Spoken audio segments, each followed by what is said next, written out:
Nandito po tayo sa garden, hindi po tayo gumala. Ito si Pink Valentine ngayong 4:30 ng hapon. Di-display nyo na lang to, ito ay 300 pesos. Basta huwag makalimutan na lagyan siya ng fertilizer. Hello guys, magandang araw. Ngayon po ay Holy Friday. Ayan, nandito po tayo sa garden, hindi po tayo gumala, syempre, kasi syempre po ang mahal ng gas tapos matraffic pa. Kaya dito na lang po ako nag-ikot sa ating garden. Magpe-flex po tayo ng ating halaman. Ayan, meron kasing lamok pa, magpa 5 o'clock na. Nalabas ang lamok. Yan, welcome po kayo dito sa ating garden. Located po ito sa Paligawan, Silang Cavite. Malalampasan nyo po ang Paligawan Elementary School. Meron dong Alphamart. Dati naming pwesto doon po sa likod ng Alphamart. Ayan, sa nakapunta po sa amin dati doon sa garden na yon, siguro po ay hindi na kayong maliligaw. Naisipan ko guys na lagyan ng, nung isang araw ko pa yun iniisip, lalagyan ko ng Osmocote yung mga halaman na medyo maselan, yung para bang sa tingin ko ay Osmocote ang para sa kanila. Kaya ayan, iikot na rin tayo kung ano po yung halaman na ma-flex natin ngayon. Ayan, samahan nyo lang po ako. Sa mga hindi po nakagala tulad ko, ayan, dito na lang po tayo sa garden. Kanina po ay bibili sana ako ng paso, kaso mo sarado po pala. Hindi ko rin alam kung kahapon ay sarado, pero hindi po kasi ako lumabas kahapon at ang dami kong tinanim. Guys, tingnan nyo mula sa matamlay na golden melon noni. Yan, bantay na bantay natin yan pag may suloy na. Hanggang sa lumaki na siya. Ayan. At mairipat na din. Niriripat po namin sa malalaki yan. Oh. Nagpe-fertilizer tayo. Ang ating fertilizer ay complete. Ito po yung tinatawag na red stalk. Golden melanoni. O melanoni. Melaloni. Ano nga ba? At kapag maganda na, ito na ano na to sa araw, na bilad na. Yan. Ganyan po yung paso niya. Nakita nyo, medyo kupas na. Yan. Utlawan na yung ugat o awasan na sa paso. Ganyan po yan. Unti-unting lumalaki ang mga dahon mula sa maliit, lumaki ng konti, lumaki pa, hanggang sa, ayan, malapad na yan. Pero yung paso niya, hindi ko pa rin po nailipat. Pero dapat yan ay mailipat na sa mas malaking paso. Ito naman yung isa. Ayan, ngayon lang po namin ito nailabas kasi ay nag-double net tayo. Ayan, medyo kinapos sa kulay. Ayan, napakalapad na po nito, napakalaki. Ayan yung puno niya, sa tangkay pa lang makikita na kung gaano siya kalaki. Ayan guys, ang potting mix nito dati pa rin, coco peat, coco cubes. Kung may malaking coco cubes, kahit walang coco peat, kung malalaki na po yung halaman, syempre yung ipa hindi yan mawawala. At ayan, nasa malaking paso na rin siya. Golden melanoni or melaloni. Na-check ko na yan kung ano talagang tama Melaloni, meliloni. Yan, laki niyan guys. Basta tama yung fertilizer. Sabi ko nga, sa magtatanong kung gaano kadalas, ay kada sweldo or twice a month.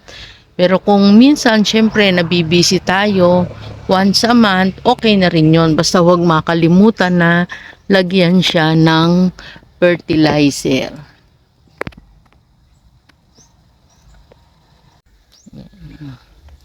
Yan na yung ating malalaki. Itong si Neo Orange, wala tayong malaki niyan. Magpapalaki pa lang po tayo. Siyempre, itong ating Red Congo, hindi naman tayo nawawalan nito. Naaagad lang kasi favorite bilihin yung mga giant. Paano nga ba naman ay i-display na lang at saka kitang-kita. Ito naman si egg yolk. Ito po ay pina-reserve na. Yan. Ganda rin si egg yolk. Meron tayong ano nito, two-tone. Yan, napakalapad po ng Orny egg yolk. Lapad dahon yan, guys. Ito yung sinasabi kong two-tone sa hindi pa po nakakapanood ng vlog natin. Ayan ang two-tone.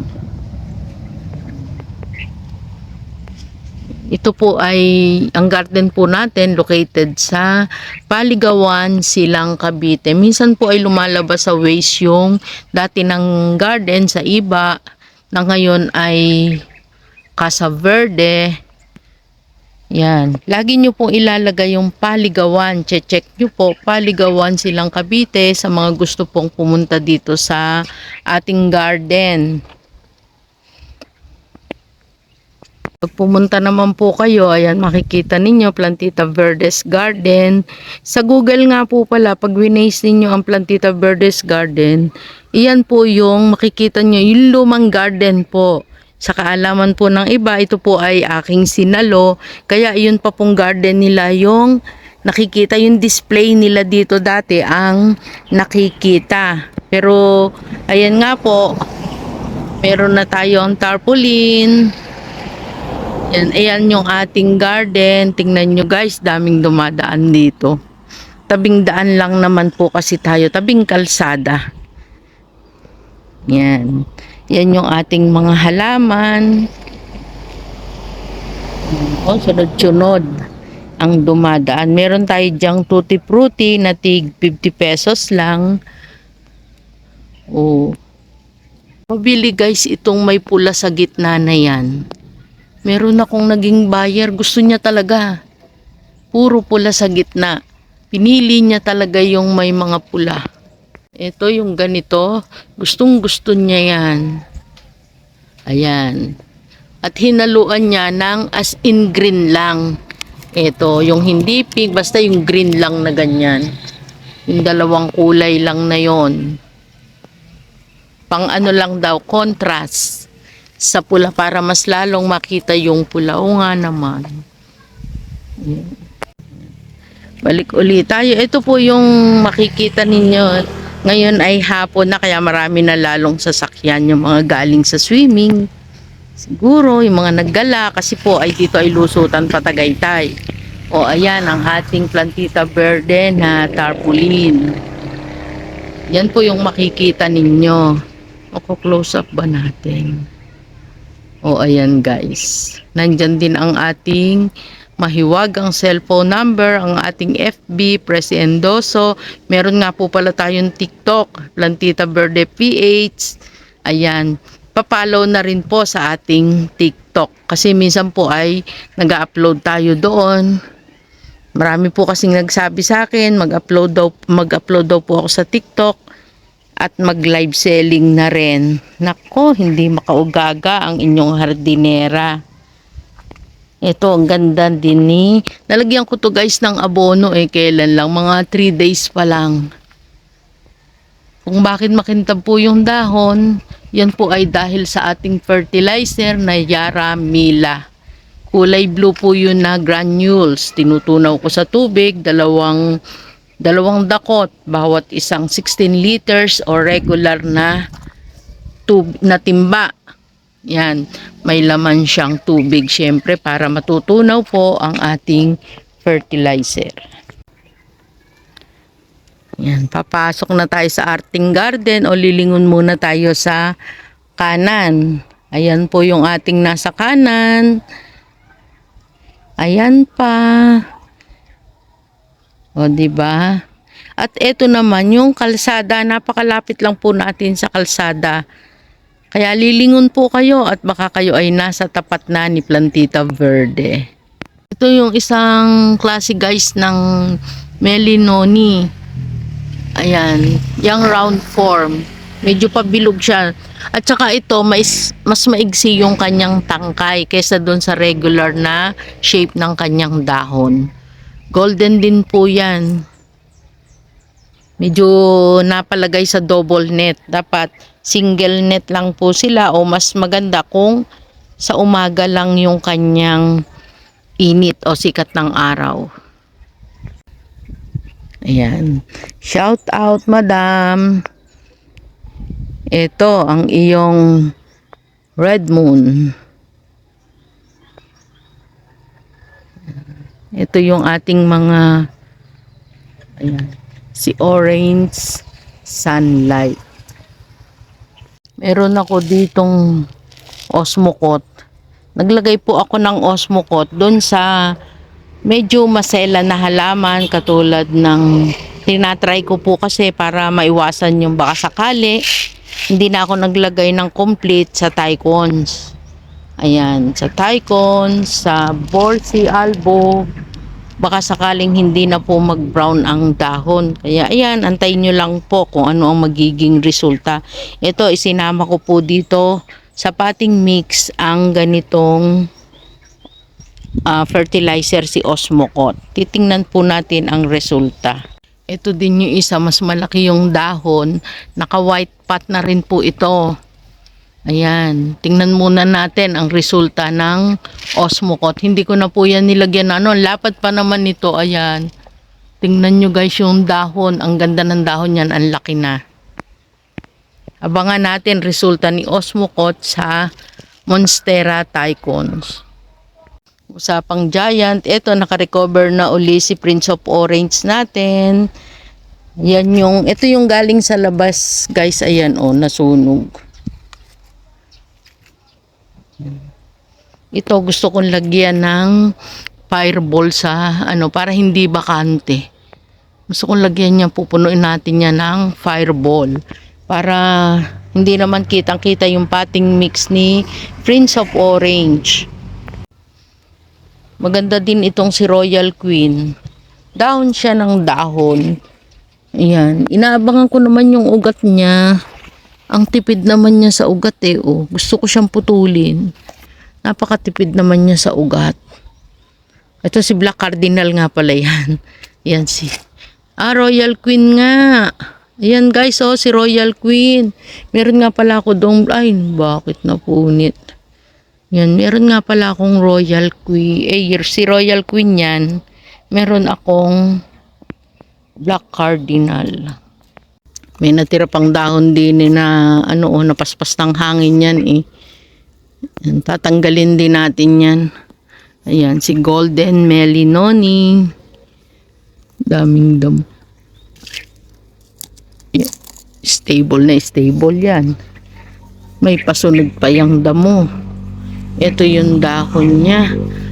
Yan. Iba po kasi yung ano na lalagyan ng fertilizer. Ito ay complete nilagay ko dito. Ayan. Para bang smarte. Smarting sila kapag nalagyan ng fertilizer. Kaya sipagan na po natin maglagay ng fertilizer. Hindi naman weekly. Twice a month lang.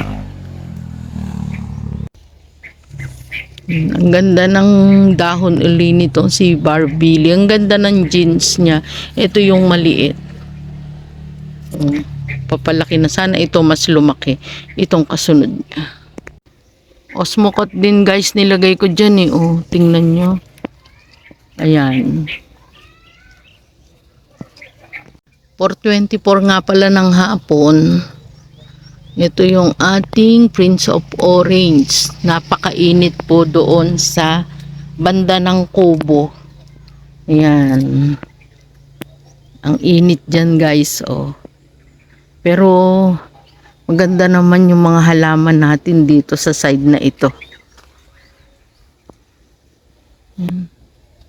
Yan. Ito si Pink Valentine ngayong 4:30 ng hapon. Yan, dalawa po ito, dalawang paso. Kaya lang, inano na po ito, ni-reserve namin. Nagpunta po rito, namili siya ng halaman. at pipick upin na lang nila. Yan. Ito pa yung isa. Naagad po talaga yung mga halaman natin kasi nga po hindi naman ganun kadami bawat variety. Alam nyo naman limited ang ating capital. Ayan, kaya sa mga nakakapunta po dito ay naku, makakapili talaga sila ng available kasi minsan po hindi naman ako agad makareply sa inyong mga katanungan, sa inyong mga inquiries kasi nga po ay busy tayo pagtatanim. Ayan guys, meron tayo ditong suksum. Yan po ay nakalagay na sa puting paso. Ayan. Di-display nyo na lang to. Ito ay 300 pesos. Ito namang hawak nating ito ay si Hongyan. Ayan. Ito naman po ay 250. Diba? Ganda nito guys. Ayan. Sa mga nagko-collect po at sabi nga nila namatay ang kanilang mga alagang aglaw, mag-uumpisa uli. Yan, sabay-sabay tayong mag-umpisa uli. 250 po si Hongyan. Fuji Red naman ito. Maraming nakakakilala kay Fuji Red. O diba? Maganda naman talaga kasi si Fuji Red. Kaya lang, hindi talaga po ako nakapagpa-babies nito. Wala talaga siyang baby. Kahit tumagal siya, wala siyang baby. Pero ito po, ito ay mga bago na ito. Ayan. Mine po ako dito ng 280. Si Fuji Red. Gustong gusto ko kasi yung puting paso na to kahit madumi siya. Punasan na lang guys bago ipaship. Ayan. Gustong gusto ko sila sa puti. Kitang kita yung kulay nila. Ayan. Kahit naman hindi Christmas, maganda rin talaga yung ating mga red na aglaonemas or Chinese evergreen. Yan. Si suksum lang po ang 300.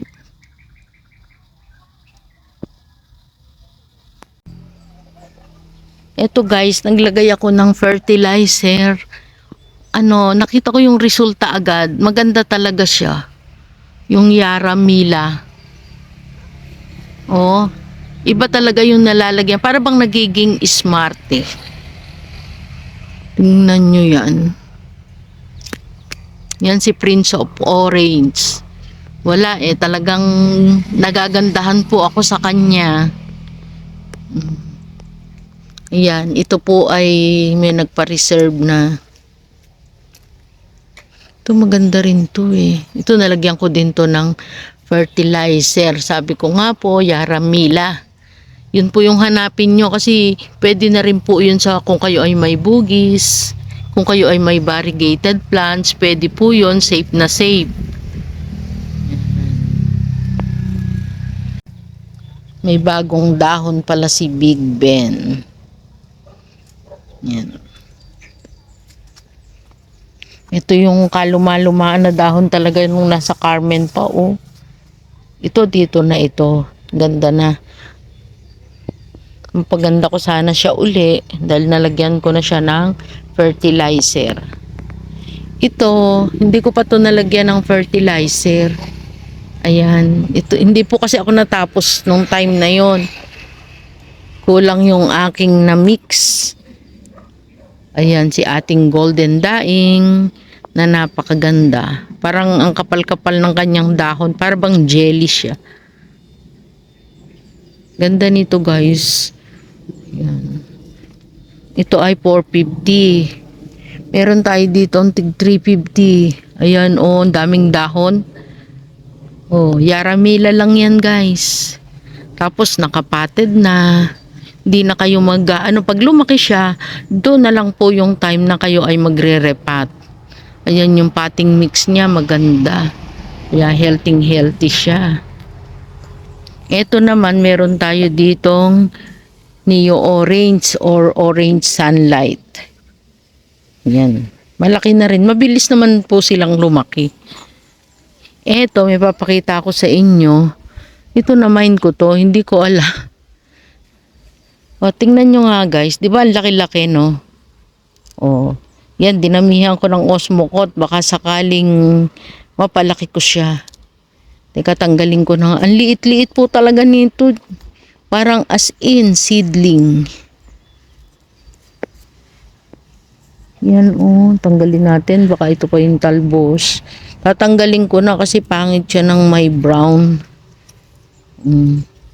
Kukunti na nga yung dahon. Tapos natanggalan pa ng isa. Ayan, maghahalaman na tayo pero nagulat ako talaga nung dumating kasi malaki naman yung nakita ko. Parang hindi talaga ito guys. Kasi kahit itapat natin sa camera, tingnan nyo. 'Di ba? Yan, maliit. Kahit ilapit siya. Kasi malaki yung nakita ko. Pero maganda yung kulay niya, Ayan, sana mapalaki natin with Osmocot. Hindi ko siya nilakasan ng loob na lagyan ng Yaramila kasi baka po matunaw siya. Kaya si Osmocot is slow release naman siya. Ayan, dalawa po yan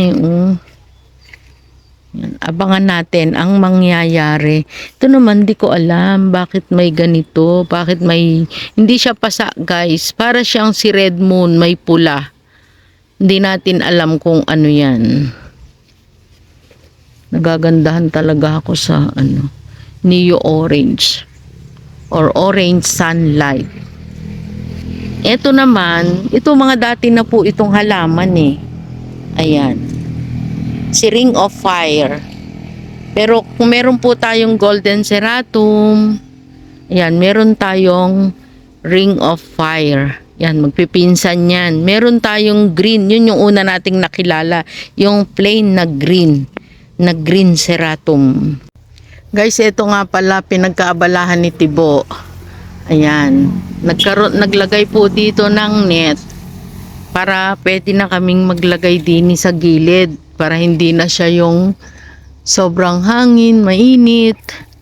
Ito, hinarangan namin. Pero ito mura lang po yung net na to pero wag na kayong bibili nito kahit mura. Parang andali niyang masira. Ayan guys. Sana makita nyo. Parang siya ng sako. Yan, malambot. Malambot yan. Mura lang siya. Ito ito po yung papakita ko sa inyo. Itong green ceratum. Kasi para alam nyo din yung original. Ito yung pinag-umpisahan niya, yung green ceratum. Ayan po yung kanyang dahon. Yan, ang daming planong gagawin ni Habi, ni Tibo. Yan. Ang dami niyang aayos. Dikit-dikit pa yung halaman natin dito. Madami pa talagang aayusin si Tibo. Sabi niya mag-aayos siya. Pero dahil Friday naman ngayon, Holy Friday, hindi muna. Kaya niya dinoble po yung net neto para igigilid na raw niya yung ibang halaman na pwedeng ilagay dito sa gilid. Para hindi ganito kasiksikan. Kung natatandaan nyo po, dati may plastic dito. Ayan, binalagbag na natin ang ating table dyan. At dito muna natin inilagay ang ating mga malalaking halaman. Ito si Congo. Ganda ng ating Congo. Yun, iisa na yung ating ilang araw ko nang sabi ko aalisin ko yung kanyang bulaklak si Red Sun. Iisa na kasi yung malaki. Yan, sa side naman po na ito, mainit din. Kaya hindi pa natin malagyang mabuti dito. Ito ay lalagyan pa rin. Lalagyan daw niya ng harang, sabi ni Tibo. Teka, titingnan natin meron tayo dito si Green Dragon. Ito kailangan ko na tong iripat. Si Red Imperial. Ito si Blue Java. Noon ko pa gustong ipropa. Pero ayan may ugat na nga siya. Ito May ugat na nga, pwede na. Pero ang tagal magsuloy. Meron akong kinat doon guys eh. Ang tagal niya magsuloy. Ito, nandito na tayo. Kaso wala naman akong dalang. Ayun, natanggal na. Hindi na kinat, natanggal na. Kasi kailangan tatanggalin natin yung mga bulaklak kasi hindi naman tayo ano ba yun? Ayan guys, ito na lang yung ating red sun na malaki. Yan. Nagkuha palaki ulit tayo. Naagad po yung malalaki nating red sun. O ayan guys, hanggang sa muli po. Maraming salamat sa inyong pagsama. Huwag kalimutan i-like and subscribe ang ating channel, Plantita Verde PH. Maraming salamat po. Hanggang sa susunod. Bye! Shout out Sabrina Bella. Shout out po pala kay Mini Shine Corner. Napakasarap pong basahin ng kanyang comment. Ayan guys, napasama tuloy sa ating vlog. Salamat po ma'am. At eto naman ay lalamove naman po yan. Naku, maraming salamat po sa inyong order. Eto pa guys, naku. Sobrang tuwan-tuwa po tayo sa mga blessings na nadating sa atin. Kaya, ayan, busy na rin po tayo sa ating garden. Minsan, late po tayo nakaka-reply sa mga inquiries, sa mga message. Minsan ay spam po ang inyong message. Hindi ko po talaga yun nakikita. Pero alam nyo naman guys, hindi naman tayo suplada. Ayan, pati paso po yan, ipa, kokopit, lahat na. Tumatanggap po tayo ng volume orders basta hindi po nagmamadali. Maraming salamat po hanggang sa muli uli sa ating pagkikita sa susunod nating vlog. Ingat po tayong lahat. Huwag po kayong mahiyang mag-message sa aking FB o Messenger Fresi Endoso at welcome po kayong mamasyal dito sa ating garden.